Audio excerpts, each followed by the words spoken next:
الصلاة والسلام على من لا نبي بعده وعلى آله وأصحابه المكرمين عنده أما بعد فأعوذ بالله من الشيطان الرجيم بسم الله الرحمن الرحيم قل بفضل الله وبرحمته فبذلك فليفرحوا هو خير مما يجمعون صدق الله مولانا العظيم إن الله وملائكته يصلون على النبي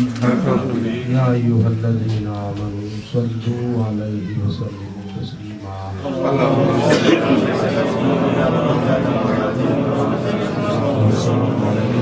على رسول الله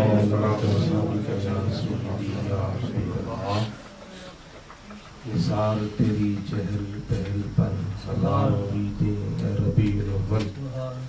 سوائے ابلیس کے جہاں میں سبھی تو خوشیاں منا رہے ہیں. آج کی یہ خوبصورت مختصر سی محفل تو ہمارے بھائی جلیل صاحب نے پچھلے سال کی طرح اس سال بھی آقا دو عالم صلی اللہ تعالیٰ علیہ وسلم کی دنیا میں جلوہ گری آپ کے میلاد کی خوشی پر منعقد کی ہے.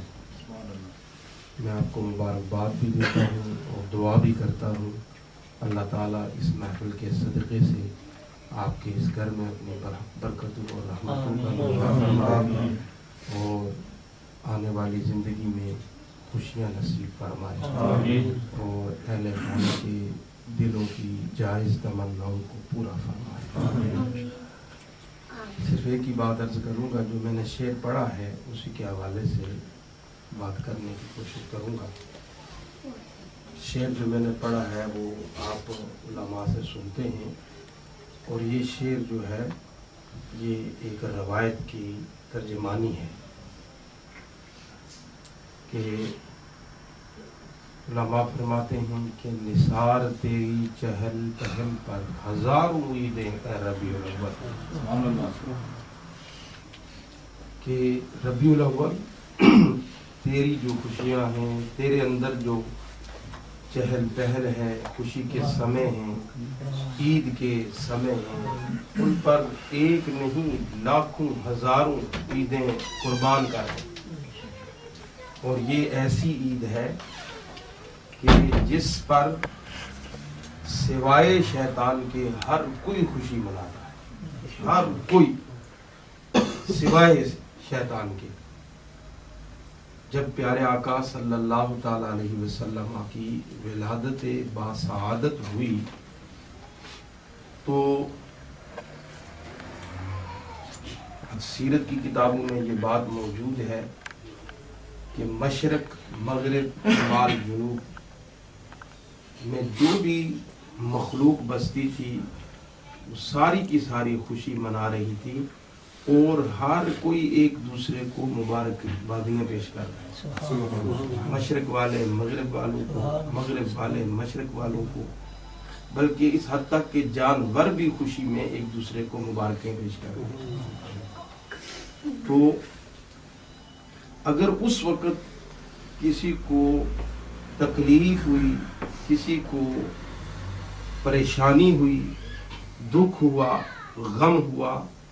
تو وہ فقط اور فقط ابلیس تھا جس کا نام شیطان ہے.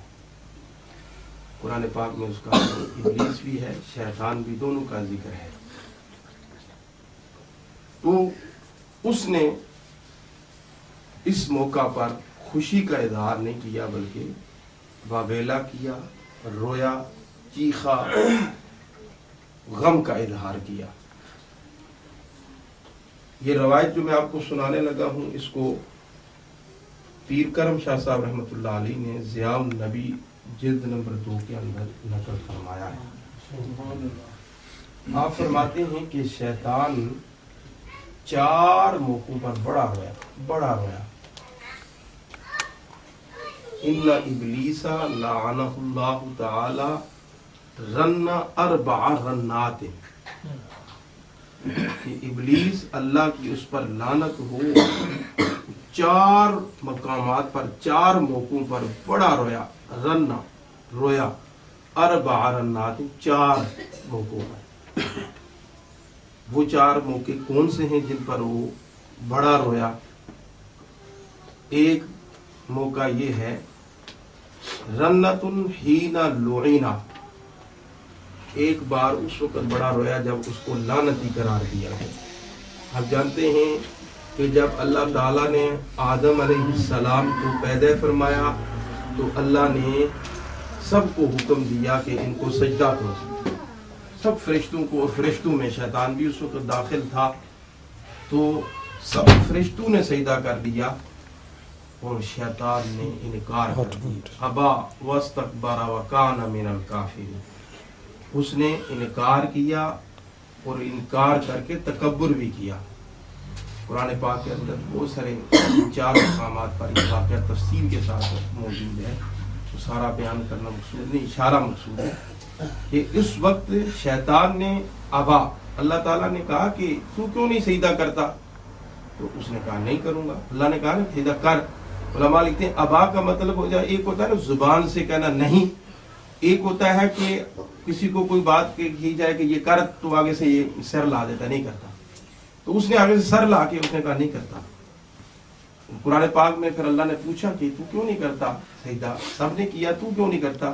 اس نے کہا انا خیر منہ، میں اس سے بہتر ہوں اس لیے نہیں سجدہ کر۔ تو یہ اس کا تکبر تھا، اور تکبر اسی کو کہتے ہیں کہ اپنے آپ کو دوسرے سے بہتر سمجھنا، یہ تکبر ہے، اسی کو تکبر کہتے ہیں۔ اور یہ تکبر ایسی بری بیماری ہے جو اللہ تعالیٰ کو انتہائی ناپسند ہے، کیونکہ یہ اس کی اپنی شان ہے۔ تکبر، بڑھائی، یہ اللہ کی شان ہے،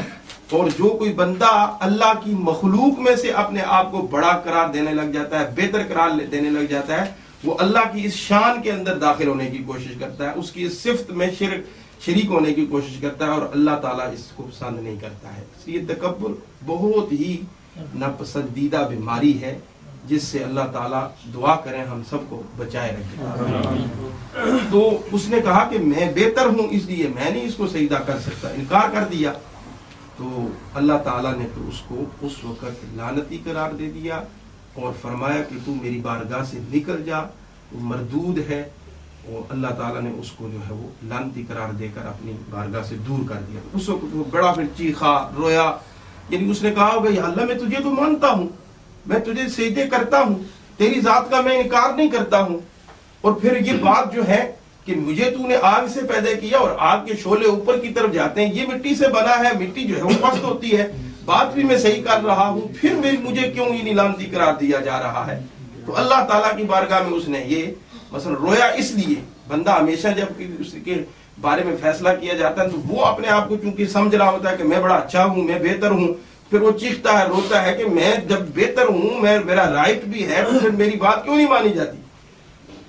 تو وہ شیطان نے کہا یا اللہ میں تجھے سجدے کرتا ہوں، تیری عبادت لاکھوں سالوں سے میں کر رہا ہوں، ایک دن بھی میں نے تیری نافرمانی نہیں کی، تیرے آگے میں جھکنے سے کبھی پیچھے نہیں رہا، تو یہ کیا ہے؟ صرف اس وجہ سے کہ آدم علیہ السلام کے سامنے میں سجدہ نہیں کر رہا تو میری ساری عبادتیں رائے گاہ چلی گی، میرے سارے سجدے برباد ہو گئے، میرا سارا کچھ جو ہے وہ ذکر و اذکار جو ہے وہ 1 منٹ کے اندر جو ہے وہ تباہ برباد ہو گیا، اور کسی کی حیثیت ہی کوئی نہیں رہی، اور مجھے جو ہے وہ لعنتی قرار دے دیا گیا ہے۔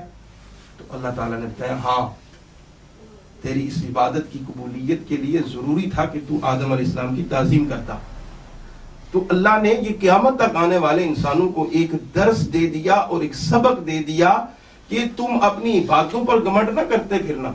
تم اپنی تلاوتوں اور نعتوں اور سجدوں پر اور یعنی حج وغیرہ یہ زکاتوں پر نہ تم گھمنڈ کرتے پھرنا، اور کہیں یہ کرتے کرتے اکڑ نہ جانا کہ جی ہم تو بڑے اچھے ہو گئے ہیں، بڑے ہو گئے ہیں، بہتر ہو گئے ہیں، اور کسی نبی کی توہین، کسی نبی کے ساتھ نسبت رکھنے والی چیز کی توہین کرنے پر اس وجہ سے نہ اترانا کہ ہم نے بڑی عبادت کر لی ہے، ہم نے بڑے سجدے کر لیے ہیں۔ اور کچھ لوگ اسی وجہ سے گمراہ ہو جاتے ہیں، وہ بستر اٹھا کے گلی کوچوں میں پھرتے ہیں، رات دن تبلیغ کرتے ہیں، اور پھر انہیں خیال آتا ہے ہم نے تو بڑے بڑے لوگوں کو کلمہ پڑھایا ہے، ہم نے بڑا بڑا جو ہے وہ تبلیغ کا فریضہ انجام دے دیا ہے، لہذا ہم تو بخشے گے۔ وہ اپنے آپ کو بخشا ہوا سمجھ کر دوسروں کو مسلمان ہی نہیں سمجھتے ہیں، وہ مشرک و کافر قرار دینا شروع کر دیتے ہیں۔